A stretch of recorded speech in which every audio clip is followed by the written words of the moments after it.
नमस्कार दोस्तों, आप सबका स्वागत है आपके अपने यूट्यूब चैनल जी के सूत्र में। जहां आज हम लोग बातें करने वाले हैं 21 मार्च से लेकर 25 मार्च तक के मोस्ट इम्पोर्टेंट 30 करंट अफेयर्स के। अगर आपने ये करंट अफेयर्स कर लिए तो 1 से 2 क्वेश्चन आपके आराम से हो जाएंगे और वो मार्क्स नहीं कटेंगे, क्योंकि बहुत सारी ऐसी घटनाएं हैं जो घटी है, उन पर हम लोग को ध्यान देना जरूरी होता है। तो चलिए बिना वक्त जाए किए हम लोग स्टार्ट करते हैं। प्रश्न संख्या 1, 22 मार्च 2026 को विश्व जल दिवस वर्ल्ड वाटर डे का मुख्य विषय यानी थीम क्या था?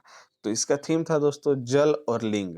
जहां जल बढ़ता है समानता बढ़ती है, यानी water and gender, where water flows equality grows. इसके थीम को खास करके याद रखिएगा दोस्तों, क्योंकि अभी के समय में थीम पे ज्यादा जोर दिया जाता है।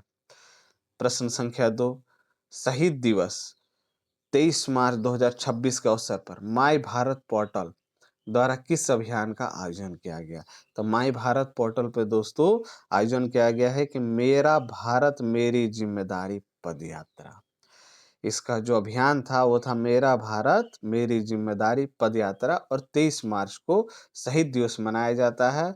भगत सिंह, सुखदेव और राजगुरु को इस दिन फांसी दी गई थी अंग्रेजों के द्वारा।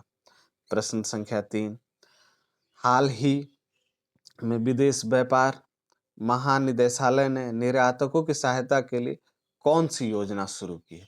तो इस योजना का नाम है दोस्तों रिलीफ योजना, जिसका फुल फॉर्म होता है resilience and logistics intervention for except facilitation.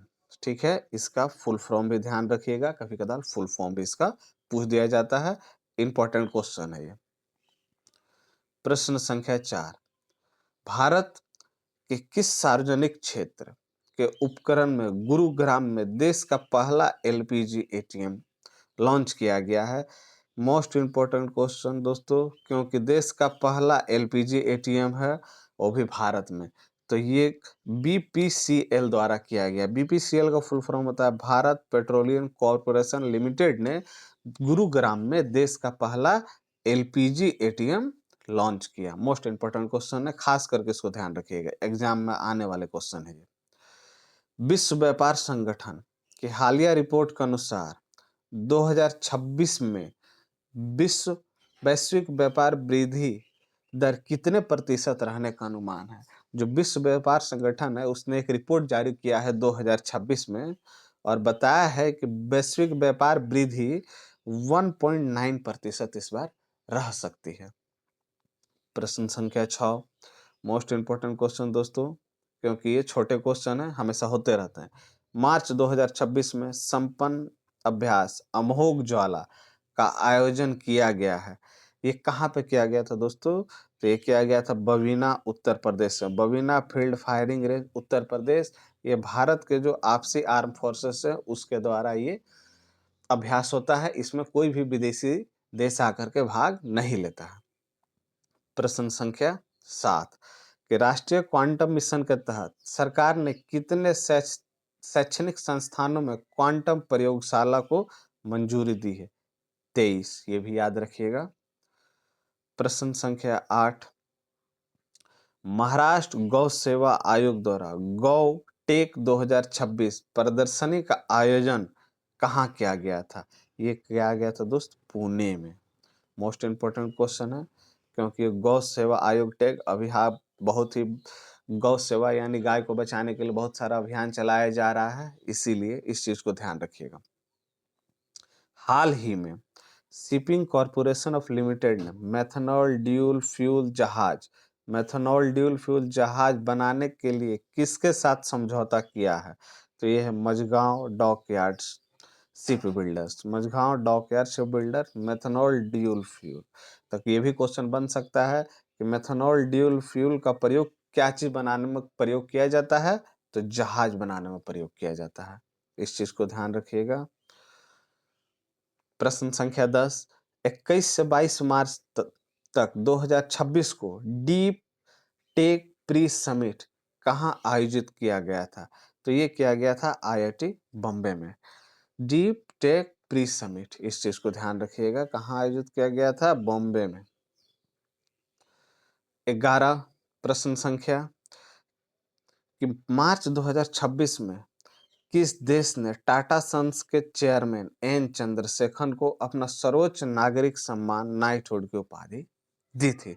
इस चीज का भी ध्यान रखिएगा कि अब इस बार टाटा सन्स के नए चेयरमैन कौन है? एन चंद्रशेखर। कभी भी प्रश्न पूछा जा सकता है कि एन चंद्रशेखर किस किस ग्रुप के चेयरमैन हैं? तो टाटा सन्स के।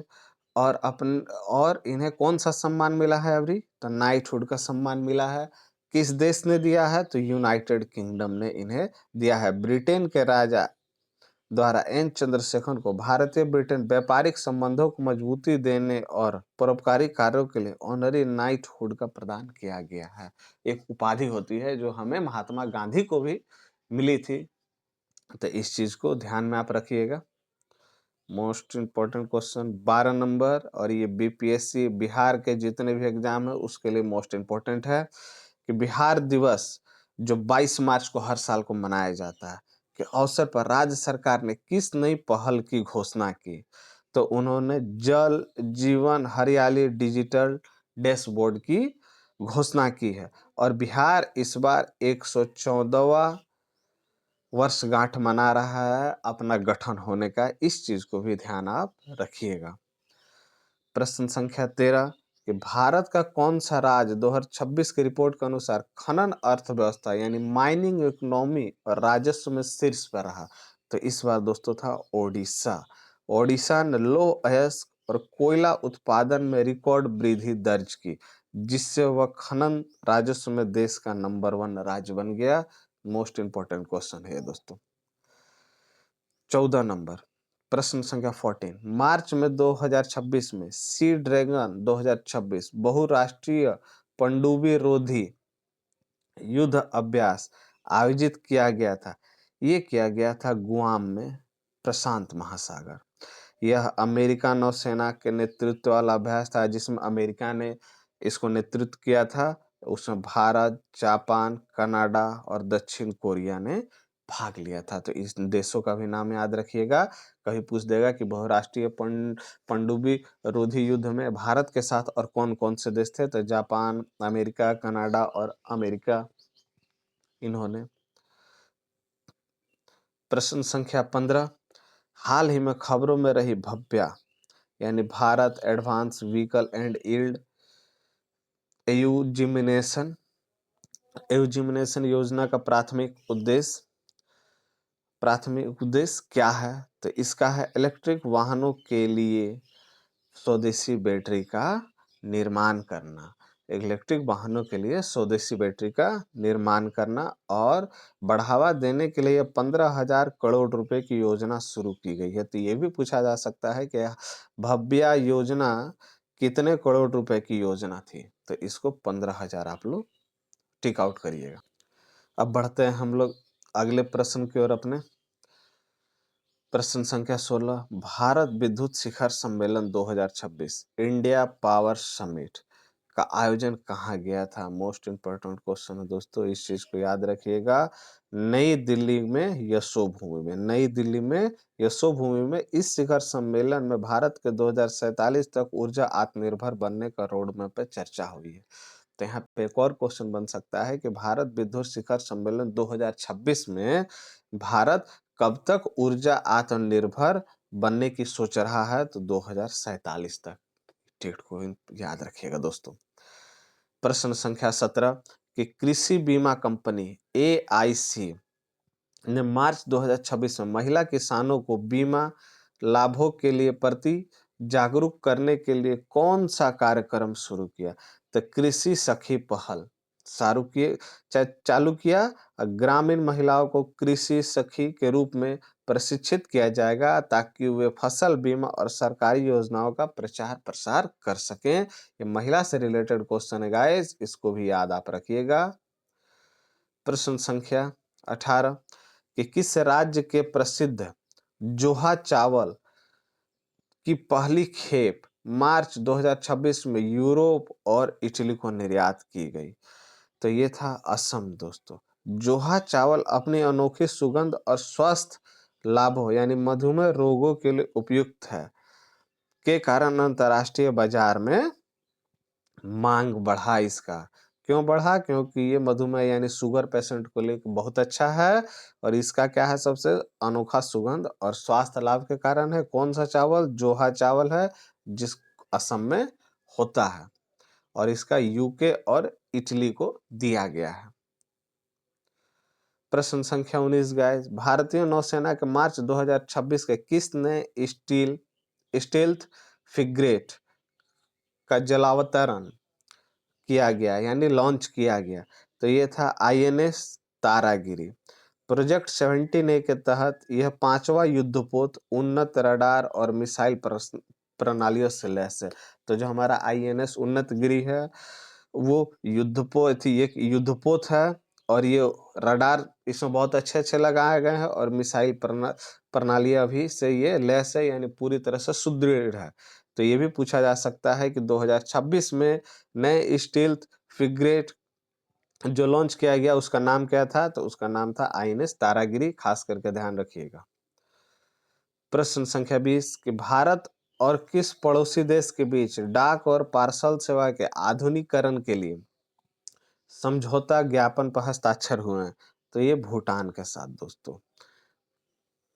प्रश्न संख्या 21 मोस्ट इंपोर्टेंट क्वेश्चन कि दुनिया का पहला autonomous maritime ship building centre बिना नाविक वाला जहाज का केंद्र भारत में कहाँ स्थापित है? जरूर इस प्रश्न को याद रखें, आएगा ही किसी ना किसी एग्जाम में, क्योंकि एक तो ये दुनिया का पहला है, उसके बाद ये भारत में स्थापित हो रहा है इसी के चलते।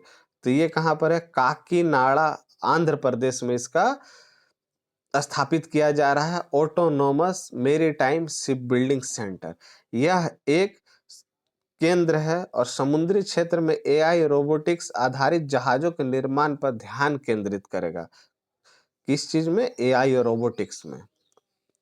प्रश्न संख्या 22 हाल ही में चर्चित एलआरएस लिबरलाइज्ड रिमिटेंस स्कीम में शिक्षा और चिकित्सा प्रेषण पर टीसीएस की कितनी दर कर दी गई है? तो टीसीएस की दर घटा करके 5% से 2% कर दी गई है, यानी 5% पहले इसको देना पड़ता था, अब इसको 2% कर दी गई है। प्रश्न संख्या 23 21 मार्च को अंतर्राष्ट्रीय वन दिवस के अवसर पर किस राज्य ने वनीकरण 2.0 अभियान शुरू किया है? तो ये केरल ने किया है। तो याद रखना है 21 मार्च को इंटरनेशनल वन दिवस मनाया जाता है, अंतर्राष्ट्रीय वन दिवस मनाया जाता है, इंटरनेशनल फॉरेस्ट डे। और ये किस राज्य ने स्टार्ट किया है? केरल ने स्टार्ट किया है। तो अपना इंडिया का स्टेट है, इसीलिए इस चीज को याद रखना है। प्रश्न संख्या 24 हाल ही में टेरी यानी इसका फुल फॉर्म होता है the energy and resource institute ने ग्रामीण विद्युतीकरण के लिए कौन सा नया मिशन लॉन्च किया है? वो लॉन्च किया है लाइटनिंग ए बिलियन लाइव्स, LABL 2.0, इसको याद रखना है। और इसका लक्ष्य दूर दराज के गांव में सोलर मिनी ग्रिड के जरिए 24 घंटे बिजली पहुंचाना है। प्रश्न संख्या 25 भारत ने मार्च 2026 तक कुल कितने किलोमीटर मेट्रो नेटवर्क परिचालन पूरा कर लिया है? तो ये है दोस्तों 950। आगरा और पुणे मेट्रो के नए खंडों के उद्घाटन के साथ भारत अब दुनिया का तीसरा सबसे बड़ा नेटवर्क बन गया है।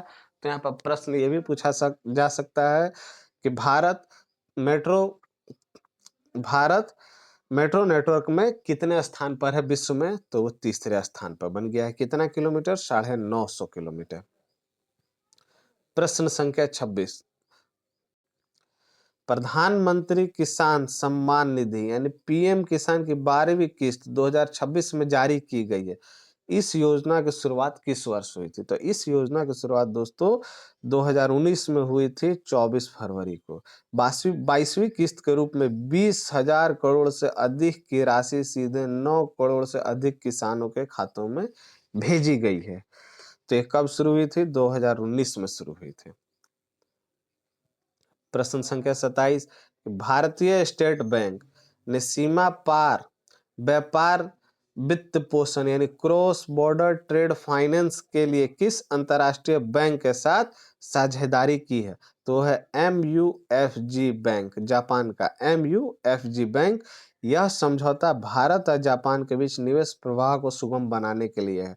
तो यहाँ पर पूछा जा सकता है कि MUFG बैंक जो अंतर्राष्ट्रीय बैंक है वो किन दो देशों ने साझेदारी की है इस बैंक के तहत? भारत और जापान ने। ये भी मोस्ट इंपॉर्टेंट क्वेश्चन है, इंटरनेशनल रिलेशंस पर है। प्रश्न संख्या 28 पे आते हैं हम लोग कि भारतीय पर्वतारोही अर्पिता पात्रा ने मार्च 2026 में किस महाद्वीप के सबसे ऊंचे ज्वालामुखी पर तिरंगा फहराया है? तो ये दक्षिण अमेरिका के ओजोस डेल सालाडो। ये भी मोस्ट इंपोर्टेंट क्वेश्चन बन के आता है दोस्तों, इसको ध्यान में रखिएगा। अर्पिता ने 6,893 मीटर की ऊंचाई पर स्थित दुनिया का सबसे ऊंचा सक्रिय ज्वालामुखी को फतह किया है। तो ये इसलिए याद रखना जरूरी है दोस्तों क्योंकि दुनिया का सबसे ऊंचा एक्टिव ज्वालामुखी है और एक लेडीज ने इसे किया है, अर्पिता पात्रा ने। तो मोस्ट इंपोर्टेंट क्वेश्चन बन जाता है, कहां पर है? दक्षिण अफ्रीका के ओजोस डेल साल्डो में है। प्रश्न संख्या 29, यहाँ पर एक केंद्रीय प्रत्यक्ष कर बोर्ड ने नई कर व्यवस्था न्यू टैक्स रिजीम के तहत किस तारीख से नए फॉर्म अधिसूचना जारी किए हैं? यह है 1 अप्रैल 2026 कि वित्तीय वर्ष 2026-27 के लिए आयकर रिटर्न भरने के लिए प्रक्रिया को सरल बनाने के लिए नियम लागू किया गया है। ये भी मोस्ट इंपोर्टेंट क्वेश्चन है क्योंकि नया नियम है टैक्स से आधारित, इसीलिए आप इस चीज को ध्यान में रखिएगा। प्रश्न संख्या 30, नासा के ऑर्टिमस 2 चंद्र मिशन के लिए किस भारतीय अंतरिक्ष संस्था ने तकनीकी सहयोग प्रदान किया है? तो वो इसरो है।